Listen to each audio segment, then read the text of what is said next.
કોઈ પ્રાસ મેળવવાની જરૂર નથી, કેવલ ભાવની જરૂર છે કે કેવા ભાવથી તમે ભજન કરો છો. બાકી એનો તો જન્મ મારું તમારું પાલન કરવા માટે જ થયો છે. એની સામે જઈને ઉભા રહ્યો અને કયો કે ઓ પાલન હારે, तुमरे बिन हमरा कौन यहाँ, हे नाथ तेरे सिवा हमारा है ही कौन यहाँ. ओ पालन हारे निर्गुण और न्यारे, तुमरे बिन हमरा कौन यहाँ, तुमरे बिन हमरा कौन यहाँ. हमरी उलझन सुलझा दो भगवन, हमरी उलझन सुलझाओ भगवन,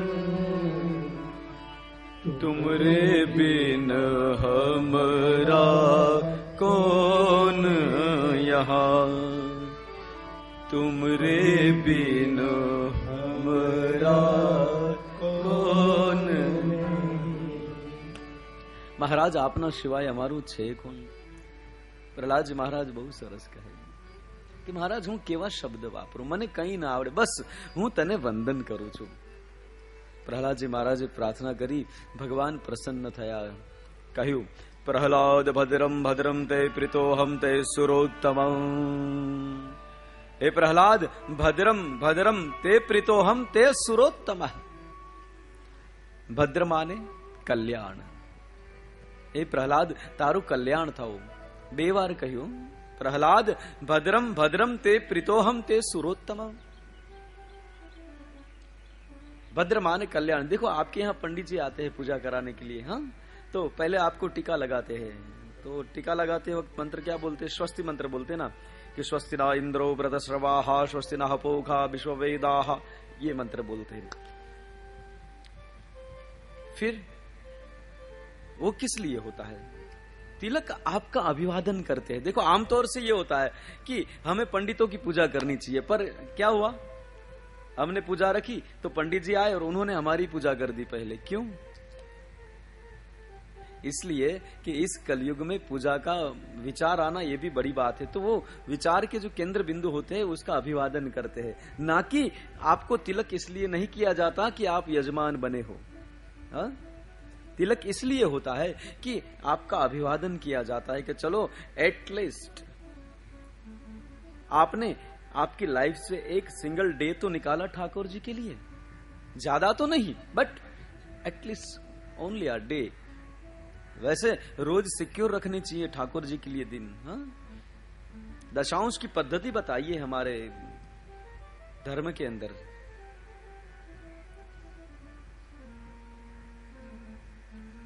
आप यज्ञ का जप करते हो, जितना भी जप आप करो, क्या करते हो? उसका 10वां भाग यज्ञ करते हो. हाँ? जो यज्ञ करते हो उसका 10वां भाग आप तर्पण करते हो, उसका 10वां भाग मार्जन करते हो और उसका 10वां भाग दान करते हो. तो वो दशांश की पद्धति बताइए. और ऐसे ही जीवन में भी दशांश की पद्धति होनी चाहिए. ठाकुर जी हमें जितना समय देते हैं उसका 10वां भाग हमें ठाकुर जी के लिए नित्य निकालना चाहिए. अगर हमें 24 घंटा दिया है तो 24 घंटे की जितनी मिनट हुई, जितनी सेकंड हुई, उसका 10वां भाग निकालकर हमें उसकी प्रार्थना करनी चाहिए. पर कौन करता है? कोई नहीं करता. तो आप वो समय निकालते हो, भले एक ही दिन आप निकालते हो, उसका अभिवादन है. पर आपको यजमान कब बनाया जाता है? बोले जब हाथ में कंकण होता है. और उस समय क्या मंत्र होता है? भद्रम कर्णेभिः शृणुयाम देवा भद्रम पश्येमाक्षभिर्जत्राः महिदैवहितं जदायु. भद्रम कर्णेभिः शृणु याम देवा.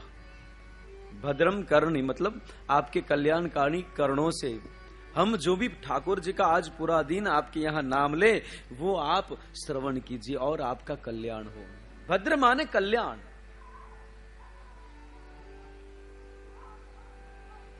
तो प्रहलाद भद्रम भद्रम ते, हे प्रहलाद तेरा कल्याण हो। और बताओ क्या चाहिए, प्रहलाद जी से कहते।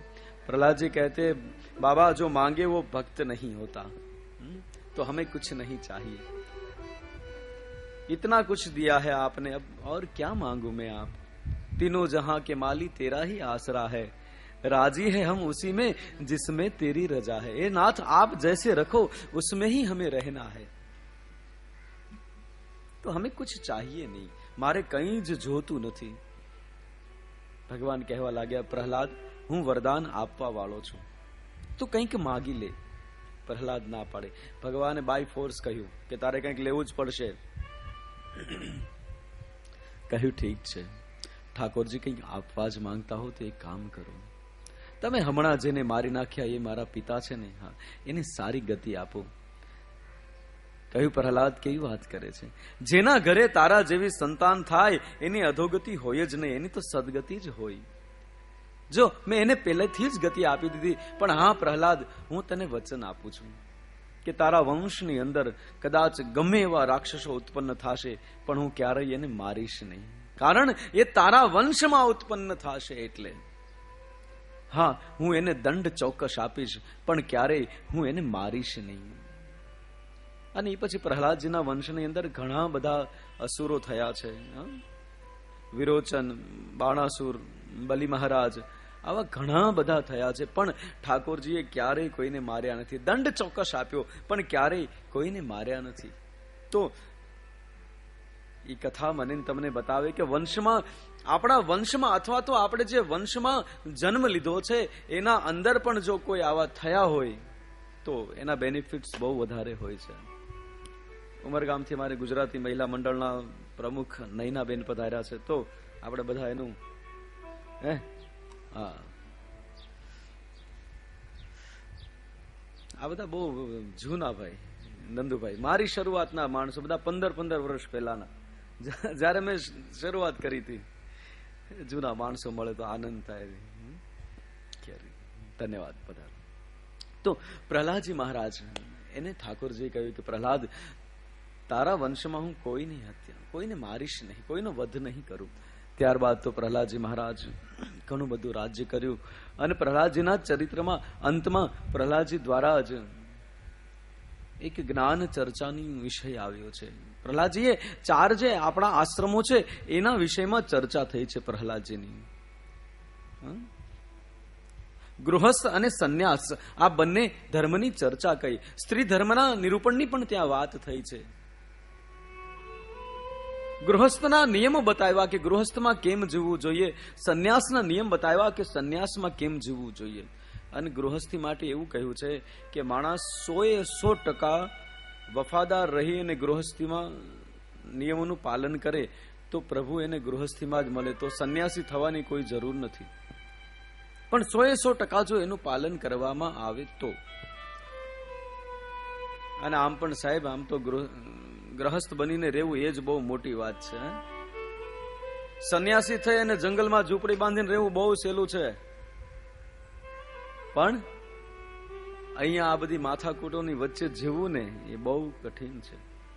અહીંયાથી આપણે બધું છોડીને જતા રહીએ, જંગલમાં કુટિયા બનાવીએ અને ત્યાં રહીએ ને, કોઈ ચિંતા નથી, બહુ સહેલું છે।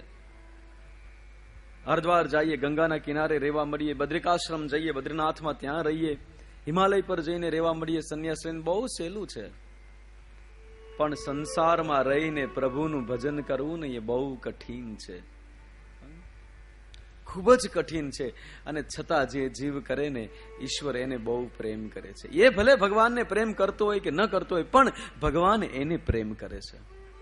અરે સંસારમાં સરસો રહે મન, અને મન રાખ તુમારી પાસ, ન રાખ સંસારમાં જેલે પાય નહીં, એને જાણું મારો દાસ। ભક્તિના પણ નિયમ હોય છે, બધા નથી કરી શકતા। અને 5 જણા તો એવા કયા કે જેને ક્યારેય ભક્તિનો સ્પર્શ થતો જ નથી. હા, 5 જણા એવા કયા કે જેને ક્યારેય ભક્તિનો સ્પર્શ નથી થતો. બ્રાહ્મણ, વાણિયો અને ચારણ, ચોથી નાનકડી નાર. આ ચારેયને ક્યારેય ભક્તિ લાગે જ નહીં, લાગે તો ભવપાર. બ્રાહ્મણ, ચારણ અને વાણિયો, ચોથી નાનકડી નાર. આને ક્યારેય ભક્તિ સ્પર્શે જ નહીં, અને જો સ્પર્શી ગઈ તો થઈ જાય ભવને પાર. અને એના ઉદાહરણ છે. બ્રાહ્મણને કોઈ દી જલ્દી ભક્તિ ન લાગે, કારણ કે 24 કલાક ભગવાનની નજીક રહે. પણ જો લાગી જાય તો નરસિંહ મહેતા થઈ જાય, અથવા સુદામા બની જાય, ભગવાનની બાજુમાં બેસી જાય. 52 વખત ઠાકોરજીને એની માટે આવવું પડે એવો નરસિંહો બની જાય, અથવા તો પોતાનું સિંહાસન ખાલી કરી અને બેસાડવો પડે એવો સુદામ બની જાય, જો ભક્તિ લાગી જાય તો. ત્રીજો વાણિયો, એને ક્યારેય ભક્તિ લાગે જ નહીં, એ પૈસા ગણવામાંથી જ ઊંચો ન આવે. बनिए, अब तो सुलोचना बहन आई है तो बनियों के लिए बोल भी नहीं सकते कुछ, पर कोई नहीं, वो घर की अपनी बहन है, उसको पता है कि महाराज जी को तो बोलना ही पड़ता है सबको, है ना. ये आप वाले साइड के नहीं, हमारे सौराष्ट्र साइड वाले बनियों की बात है. उनको अगर बुखार आया हो और कोई आके बोल दे कि सेठ जी 2 दिन के लिए आपका बुखार दे दो, कहेंगे नहीं, वो नहीं, दूसरी बात कर, मेरा बुखार भी तुझे नहीं. टाइट हो तो आवे नो आपे मागे, पण बहुत सुवाળી જાત, बहुत સારી કોમ. અમારે સૌરાષ્ટ્રમાં એક શેઠ હતા, સવારમાં ઉભા થઈ અને બ્રશ કરતા હતા, ઘરની બહાર બેઠા બેઠા તો એક બિચારો ભિખારી નીકળીને શેઠજીની સામે ઉભો રહ્યો કે શેઠ કંઈક ખાવાનું હોય તો આપો ને, સવારમાં બહુ ભૂખ લાગી છે. કે કાંઈ છે નહીં ખાવાનું, ચાલ જતો રે. બોલો ઉભો રહ્યો કે શેઠજી કંઈક પીવાનું હોય તો આપો ને, મને બહુ તરસી લાગી છે. અરે કાંઈ પીવાનું નથી, તું જાતો રે અહીંયાથી. ઓલા છેલ્લો ઘા નાખ્યો એ કે શેઠજી બહુ ઠંડી છે, શિયાળો છે, કંઈક ઓઢવાનું હોય તો આપો. અરે એ કે અહીંયા ઓઢવાનું નથી, તું જાતો રે ની. અને પછી ઓલો ભિખારી બોલ્યો એ કે અહીંયા ખાવાનું નથી, પીવાનું નથી, ઓઢવાનું નથી, તો તું હું અહીંયા પડ્યો છો? તું હાલ મારી ભેગો, હું 2 જણાનું માગીશ. પણ બહુ હોશિયાર કોમ, જેટલી बनियों से ज्यादा चालाक बुद्धिमान कोई कौम हो ही नहीं सकती. हाँ, हिंदुस्तान की जो इकोनॉमी है उसको रोटेट करने के लिए अपने बनिए ही चाहिए. ये हमारे बनिए हैं, वो सेंसेक्स को ऊपर नीचे करते और अमेरिका की जो इकोनॉमी है उसको ऊपर नीचे कर लेते. वो ताकत हमारे देश के बनियों की है. बहु कुशल कौम અને એટલી બુદ્ધિમાન કે પૂછો નહીં. એક ગામમાં શેઠ રહેતા હતા, ચકુભાઈ નામ, ચકુ કાકા. આમ સંપત્તિવાન વ્યક્તિ, બંને 2 જણા, ના દીકરો મળે ના દીકરી મળે, બંને જણા, પણ આમ એટલી સંપત્તિ, ધોમધોમ સંપત્તિ, ખૂબ પૈસો સાહેબ. ગામમાં એક માણસ ચોર, એને વિચાર કર્યો કે આના ઘરે આપણે ચોરી કરવી છે. એટલે રાત્રિના 12 વાગે ઘરની પાછળથી ઓલી દિવાલ હોય ને એ તોડી અને ઘરમાં પ્રવેશ કરે. હવે શેઠ અને શેઠાણી બંને આ અવાજ સાંભળી અને જાગી ગયા. અને પેલો અંદર ઘૂસવો અને શેઠજીને ઊભું થવું. એટલે શેઠજીએ શું કર્યું? જોર જોરથી મને કેવા, અરે ભાઈ આવ્યો, ભાઈ આવ્યો, ભાઈ આવ્યો, ભાઈ આવ્યો. શેઠાણી જાગ્યા કે ભાઈ આવ્યો? એ કે હા, હું તને નહોતો કેતો કે ભગવાન આપણી ઘરે દીકરો મોકલશે, ભગવાન આપણી ઘરે દીકરો મોકલશે. જો દીકરો મોકલી દીધો. એ કે અને કેટલો મોટો મોકલ્યો. એ કે ઓલો નાનો આપ્યો હોય તો આપણે એને રમાડવો ને રાખવો ને બાબા સૂટ પહેરાવવાનો, મોટો કરવો ને ભણાવવો ને આ બધી માથાકૂટ. આટલો મોટો છોકરો, હા હા ભાઈ આવ્યો, ભાઈ લાવો બાજોટ, લાવો બાજોટ લાવો. અને શેઠાણી તે એને ઘરના એટલે હોશિયાર તો હોય, દોડીને બાજોટ લઈ આવ્યા, ભાઈને બેસાડો. એ કે સાંભળ શેઠાણી, શું હવે તો આપણે 2 જાત્રા કરવા વહી જવાનું છે, ઘરનું જેટલું ધન છે ને એ બધું ભાઈને સોંપી દેશું, ભાઈ વેપાર કરશે, ભાઈ ધંધો ચલાવશે, આપણે 6 મહિના યાત્રા, 6 મહિના ઘરે. અને ઓલા ચોરને સમજવા જ ન દે, કાંઈ બોલવાનો મોકો જ નહીં, કાંઈ સમજી શકે, કાંઈ વિચારી શકે, કાંઈ બોલી શકે એવો મોકો જ નહીં. ચોરે એક જ વિચાર કર્યો મનમાં કે જો આ દીકરો બનવાથી બધું મળી જતું હોય તો આમાં કાંઈ વાંધો નથી. એને થોડી ખબર છે આ શેઠ દાદા છે, સારું કે લાવ ચોખા લાવ, અને શેઠાણી ચાંદલો કર્યો ને ચોખા કર્યા. બે જણા એટલું બધું બોલે કે ઓલો ચોર હતો ને કન્ફ્યુઝ થઈ ગયો કે હું શું કરું, ડિસિઝન ન લઈ શક્યો. અને એને છેલ્લે એટલીસ્ટ એક ડિસિઝન ઉપર આવ્યો કે આપણે ગમે થાય અહીંયા રહેવું છે, હવે આ આપણા મા બાપ. અને ત્યાં શેઠાણી અને શેઠ બંને સામે આવી, હાથમાં પાણીનો ગ્લાસ, લે ભાઈ પાણી પી. શેઠાણી તો માથે હાથ ફેરવે ને વાળમાં ટિપિકલ જાણે દીકરો જ મળ્યો હોય. અને શેઠે કીધું તો હવે શેઠાણી આપણે ભાઈનું નામ શું પાડશું? એટલે શેઠાણી બોલ્યા કે આપણે ભાઈનું નામ વાલચંદ પાડીએ. શેઠ કે નહીં, નાનેથી મોટો કર્યો હોત તો આપણે એને વાલચંદ કહેવાય, કારણ કે વાલ એટલે પ્રેમ, તો આપણે એને વાલચંદ કહેવાય. પણ આ તો આપણને ડાયરેક્ટ મળ્યો છે, એટલે આપણે એનું નામ પાડવાનું છે મમ્મદભાઈ. અરે ઓલી કે આપણે હિન્દુ અને મમ્મદભાઈ નામ પાડવું? એ કે નહીં વાલચંદ. શેઠ કે નહીં મમ્મદ. વાલચંદ. એ કે મમ્મદ વાલચંદ. બે ઝઘડો કરે જોર જોરથી, વાલચંદ મમ્મદ, વાલચંદ મમ્મદ. 15 મિનિટ આવું ચાલ્યું. ચોરને કઈ ખબર ન પડી, પણ શેઠની બાજુમાં એના કાકાનો દીકરો રહેતો હતો, એનું નામ હતું વાલચંદ. અને બાજુમાં ગામનો જે પોલીસ ઇન્સ્પેક્ટર હતો એ રહેતો હતો, એનું નામ હતું મમ્મદ ખાન. આ બેનું નામ 15 મિનિટ જોરથી બોલ્યા ને ઓલા બે ની નીંદર ખુલી ગઈ. એ કે આ શેઠની ઘરે કઈક ડખો થયો લાગે છે, હાલો જાય. ઓલા બે આવ્યા, આવીને કીધું ભાઈ હું આ રાતે તમે હું વાલચંદ મમ્મદ વાલચંદ મમ્મદ? એ કે કાંઈ નહીં ભાઈ, અમે તો આ અમારા ઘરે ભાઈ આવ્યો છે ને એટલે તમને બોલાવ્યા છે. કેવી રીતે? આ ભાઈ કે દિવાલમાં કાણું કરી અને અમારા ઘરે આવ્યો છે, તો હવે આપ જે થાતી વિધિ આની કરો, બાકી બીજું કાંઈ નહીં. અને એટલા સરળ શેઠજી. પછી ભાઈને કીધું કે જો ભાઈ ચિંતા કરતો નહીં, મમ્મદભાઈ આપણા મિત્ર છે, તને કાંઈ વધારે મારશે નહીં, પાડશે નહીં, પણ જે પૂછે એ કહી દે છે. એ ચાતુર્ય કોમ. પણ એને ક્યારેય ભક્તિનો સ્પર્શ કરે. બનિયા कभी भक्त हो ही नहीं सकता, और अगर भक्त हो जाए तब फिर भगवान को उसके पास आना पड़ता है. सेठ सगाड़ शाह ઠાકોરજી એના ઘર સુધી પરીક્ષા લેવા પહોંચે.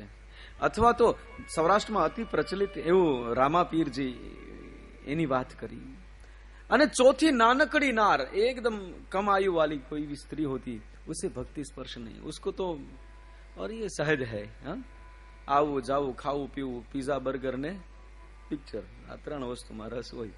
પણ નાની ઉંમરમાં કોઈને ભક્તિ લાગે જ નહીં, અને જો લાગે તો એ મીરાબાઈ બની જાય. એમ ભક્તિ છે એની અંદર આપણું કેટલું છે. ભક્તિ કરવા માટે સંન્યાસમાં જવાની જરૂર નથી. ગૃહસ્થમાં રહ્યો, ભગવાનને કેવલ પ્રેમથી એનું ભજન કરો, એ જ મહત્વનું છે. પ્રહલાદજીના ચરિત્રને ત્યાં વિરામ આપી ત્યારબાદ અષ્ટમ સ્કંદની અંદર ગજેન્દ્ર મોક્ષનું વર્ણન કરવામાં આવ્યું છે કે સ્ત્રીકૂટ નામના પર્વતની ઉપર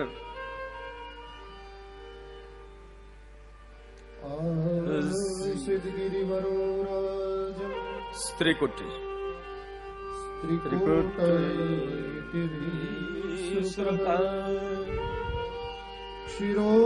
શિરોદેનાવૃતઃ શ્રીમાન યોજના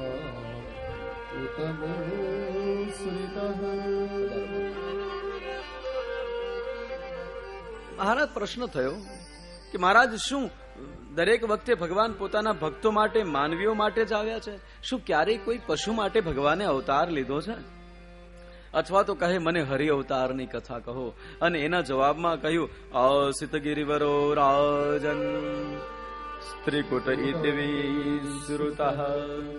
આસિત ગિરિવરો રાજન સ્ત્રીકૂટ ઇતિ. સ્ત્રીકૂટ નામના પર્વતની અંદર અનેક નાના મોટા જંગલો હતા.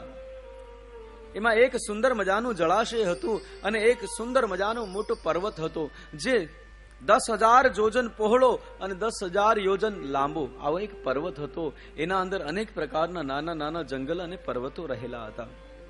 એમાં એક ગજેન્દ્ર નામનો હાથી રહેતો હતો જેને 1000 પત્નીઓ હતી. 1000 હાથનીઓ એની સાથે ગજેન્દ્ર રહે. નિત્ય ઘરેથી નીકળે, નદીમાં આવે, સરોવરમાં, જળાશયમાં સ્નાન કરે અને ખૂબ આનંદથી રહેતો હતો.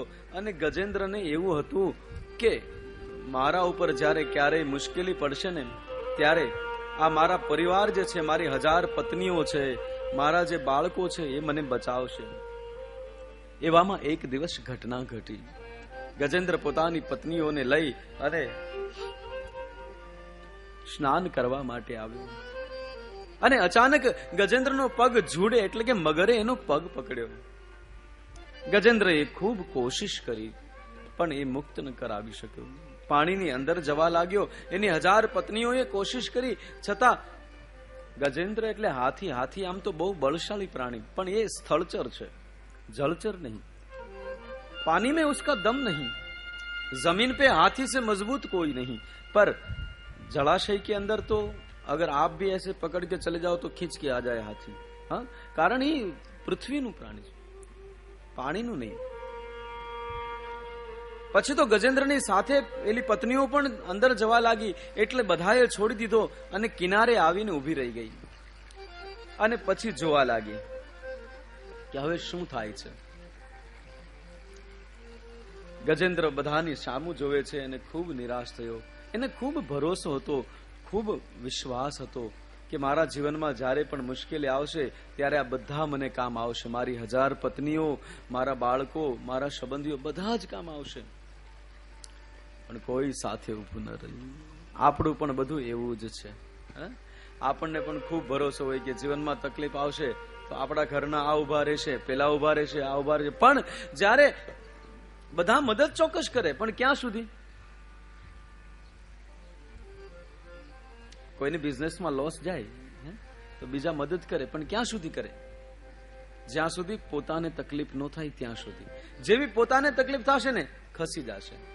બરોબર ગજેન્દ્રની એ જ પરિસ્થિતિ થઈ. ગજેન્દ્ર વિચારવા લાગ્યો કે હવે મારું કોણ છે, કોણ મારો સહારો? આમ તેમ નજર ફરાવી, કોઈ દેખાયું નહીં. પણ એક કમળ જોયું તો સૂંઢની અંદર કમળ લીધું અને શ્રી હરિની યાદ આવી તો શ્રી હરિને અવાજ મારી કે હે ગોવિંદ, હે ગોપાલ, અબ તો જીવન હારે.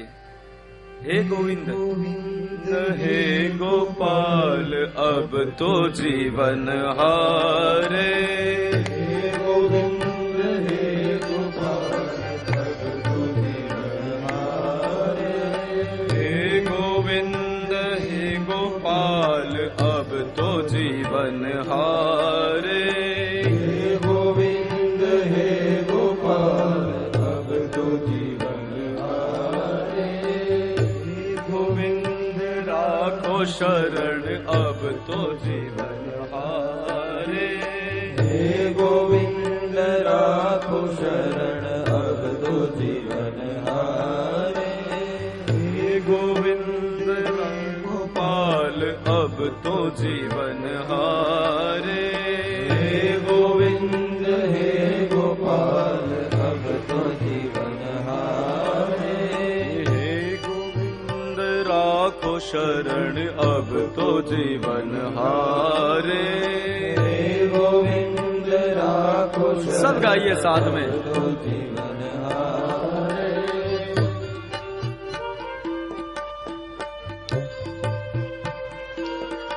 એક કમળ આવ્યો હાથમાં, સૂંઢમાં એ કમળને લીધું અને શ્રી હરિને યાદ કર્યા. કેમ? અંતમાં જ્યારે મને ને તમને મૃત્યુનો ભય સતાવે ત્યારે શ્રી હરિ સિવાય કોઈ આપણો ઉદ્ધાર કરે જ નહીં. હા, કદાચ આપણે જેવા પણ હશું એવા, પણ આપણો નાથ આપણને એની શરણમાં રહે. અને અહીંયા ગજેન્દ્ર અવાજ મારે, ભગવાનને કહે કે નીર પીબન હેતુ ગયો સિંધુ કે કિનારે, સિંધુ બીચ બસત ગ્રાહ ચરણ લઈ પછારે. નીર પીબન હેતુ ગયો સિંધુ કે કિનારે, નીર પીબન હેતુ ગયો સિંધુ કે કિનારે. નીર પીબન હેતુ ગયો સિંધુ કે કિનારે. પીવન હેતુ ગયો સિંધુ કે કિનારે. સિંધુ બીચ બસત ગ્રાહ ચરણ લઈ પછારે. સિંધુ બીચ શ્રી રાધે ચરણ લઈ પછારે. સિંધુ બીચ બસત ગ્રાહ ચરણ લઈ પછારે. સિંધુ બીચ બસત ગ્રાહ ચરણ લઈ પછારે. હે ગોવિંદ રાખો શરણ, અબ તો જીવન હારે. હે ગોવિંદ રાખો શરણ, અબ તો જીવન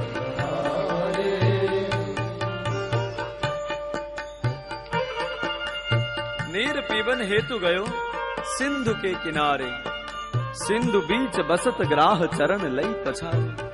હે નાથ, હું તો આ જળાશયમાં, આ નદીમાં કેવલ આનંદ કરવા માટે આવ્યો હતો. હે નાથ, મને બીજું કઈ ન જોતું હતું. હું તો પાણી પીવા માટે આવ્યો હતો. પણ નાથ, જેવો હું અહીંયા આવ્યો ને, આ જોડે, આ મગરે મારો પગ પકડ્યો છે. નીર પીબન હેતુ ગયો સિંધુ કે કિનારે. હું તો કેવલ પાણી પીવા માટે આવ્યો હતો. સુરદાસજી બાબા की रचना है. બટ સિંધુ બીચ બસત ગ્રાહ ચરણ લઈ પછારે. પછી નાથ, હું નથી લડ્યો એવું પણ નહીં. હું એ જોડના સાથે ખૂબ લડ્યો. 4 પ્રહર યુદ્ધ ભયો લઈ ગયો મજધારે. એ નાથ, હું એના સાથે 4 પ્રહર સુધી લડ્યો, છતાં ના, મને ખેંચીને એ મજધારમાં લઈ ગયો. આ કોઈ ગજેન્દ્રની વાત નથી, મારી ને તમારી વાત છે.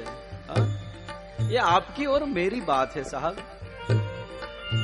हम और आप इस संसार में आते हैं और जैसे गजेंद्र को भरोसा था अपने परिवार के ऊपर, अपनी 1000 पत्नियों पे, कि कोई भी मुश्किल होगी ये मेरे साथ खड़ी रहेगी, आ मारी साथे उभी રહેશે. પણ શું થયું? છોડીને જતી રહી. કેમ?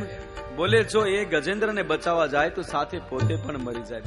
પછી ગજેન્દ્ર એકલો થયો અને 4 પ્રહર સુધી લડ્યો. સાહેબ, આપણે પણ 4 પ્રહર સુધી લડીએ છીએ. કયા 4 પ્રહર? જીવનની 4 અવસ્થાઓ: બાલ્ય અવસ્થા, પૌગંડ અવસ્થા, યુવાવસ્થા અને વૃદ્ધ અવસ્થા. 4 પ્રહર સુધી આપણે પણ લડીએ છીએ. અને ત્યાં સુધી ભગવાનને નથી બોલાવતા. ક્યાં સુધી? નાક કાન ડૂબન લાગે કૃષ્ણ કો પુકારે. ત્યાં સુધી આપણે બધા સંસારના ભોગોમાં રચ્યા ને પચ્યા રહીએ છીએ. પણ જ્યારે નાક સુધી ડૂબી જઈએ એ ભોગની અંદર અને આપણને એમ થાય કે હવે આમાં આપણો દમ ઘૂંટાય છે, ત્યારે પછી આપણે ઈશ્વરને અવાજ મારીએ કે 4 પ્રહર યુદ્ધ ભયો લઈ ગયો મજધારે. 4 પ્રહર યુદ્ધ ભયો લઈ ગયો મજધારે. 4 પ્રહર યુદ્ધ ભયો લઈ ગયો મજધારે. 4 પ્રહર યુદ્ધ ભયો લઈ ગયો મજધારે.